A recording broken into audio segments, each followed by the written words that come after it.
Hello, and welcome to another instructional video. Today, let's go ahead and make some ceramic trinket dishes.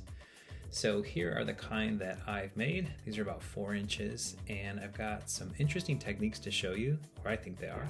So let's take a look at it. So what we're gonna do today is you're gonna need something to cut the dish. So I have my little cutter there. And then these are paint stencils, and I'll show you what we can do with them. You can just press them into the clay, but I'm going to show you a technique where you can actually make them stand out a little bit. I got these off of Amazon. You can get them at your local craft store.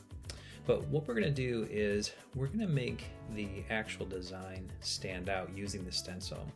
So what I've already started preparing to save time is a little bit of the clay that I have. So you just take some wet clay, and then I'm going to add some underglaze. In this case, I picked a brown. Of course, you can pick any color that you like. And I'm mixing some water in.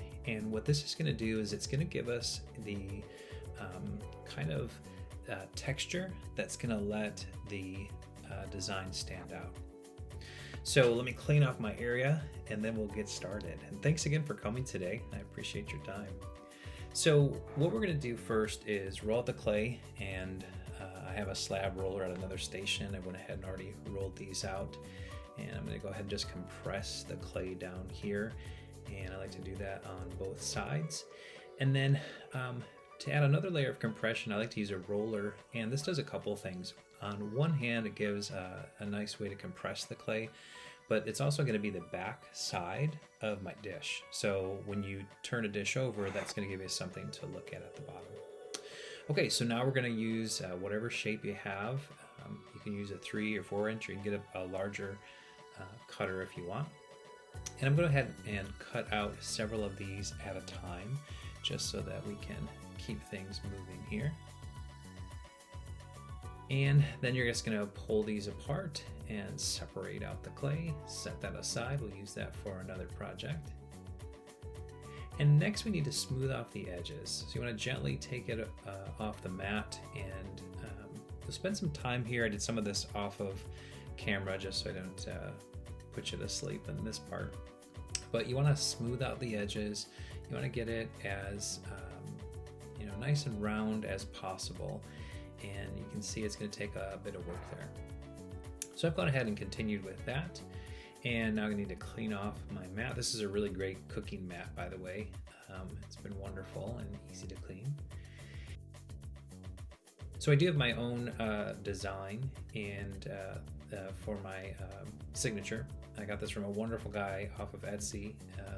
Message me in the comments, or let me know if you're interested. I can look up his information. But he did a really nice job on creating those. And it just makes it easier to design the back and have a consistent look and feel. So my business is Muddy River Clay, named after Dog River, and that's her in the middle. And so this is now the back side. So I've got that nice design from the roller, and then I've got my signature. Okay, here's where the magic happens. So I'm gonna go ahead and compress these out just a little bit, get them as perfect looking as possible. And what I'm going to do is put the stencil, so in this case it's a B, on top, and I'm going to center it as much as possible. And you give it a little bit of pressure, but you want to use either, in this case I've got a textured roller because I want to actually have some of that texture. You could use a regular roller if you didn't want to, and you can just press it down with your fingers as well. Now you could stop here and you could just leave that where it is. But if you remember that slurry that I made earlier that has a little bit of that underglaze, this is what's going to do some fun things. So I'm going to put it on here, and then you need to let it dry about 15 minutes or so, just to where it's not going to be all kind of fluid. And when you pull it off, it's going to have a really cool effect.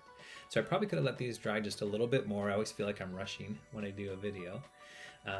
But you'll see when I pull these off, this is a squirrel, it fills in the outline. And I have this really cool shape that's going to be so much easier to glaze once I get to that piece. Now, as far as getting the actual shape of the trinket dish, you could use a trinket dish like this one, which isn't mine, it's just a beautiful one they had. You could use a lid. In this example, I'm using a dish, but I've covered it with some plastic just so that it doesn't stick. I'm just starting to make these, so I'm still trying to figure out which method I like the best, and then I can invest in some more consistent practices. But now you can see I'm just kind of pushing it in, making sure that it fits, getting that nice concave shape. Being careful not to touch the glaze, but it is dry enough to where if I just don't mess with it too much, it stays in place.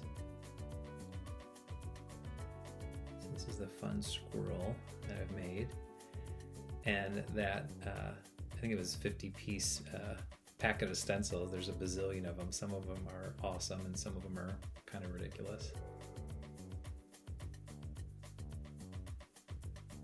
So I've just about got it to where I want it.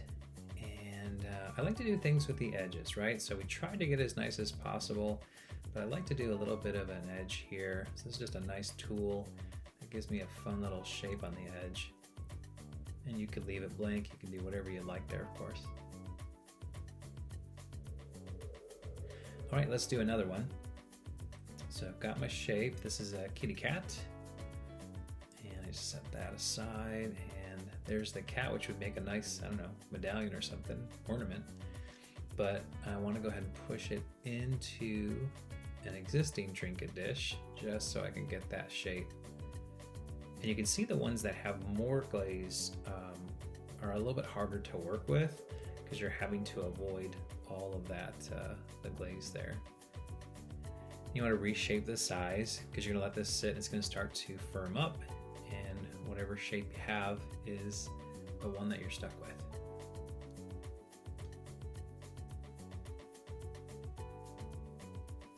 All right, smooth out the edge, and there is the Don Gato.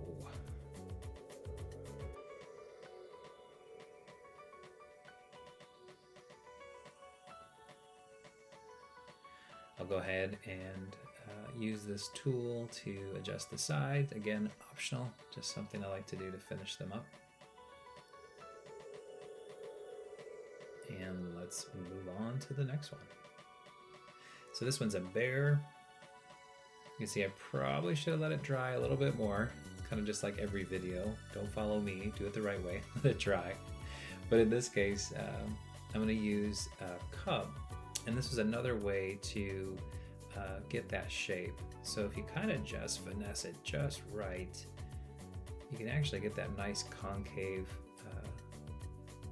design without having a specific tool. And for those of you that make Trinket dishes, as I said, I don't make a lot of these. I'm just starting to make them. Let me know what you use to get that shape. I think typically using an existing dish, maybe even a bowl that's a little bit larger, might give me that shape. I just want to kind of play around and show you there's some different ways to do these things. In this video, I won't get to glazing. They still need to dry and go through a bisque firing, but I hope to show the glazing in another video. All right, this is a fox, which is what I opened the video with, and I really like the fox. I think it's a neat design, and have some thoughts on how I want to glaze that. Again, hopefully you'll come back and subscribe and check that out and see what the glazing looks like there.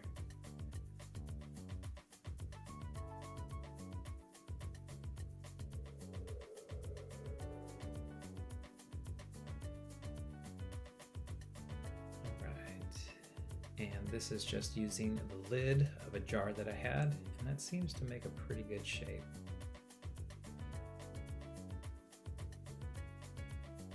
Finish off the edge.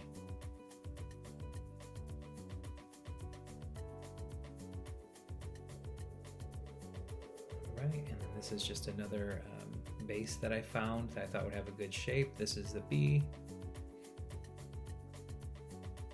And I did find that having the weight pull down the center, so you can kind of shake it as I did and kind of play with the edges a little bit, it does naturally fall into a nice shape. So there might be some value in using a cup or something that is the shape but is open in the middle to kind of let gravity and the weight pull it down.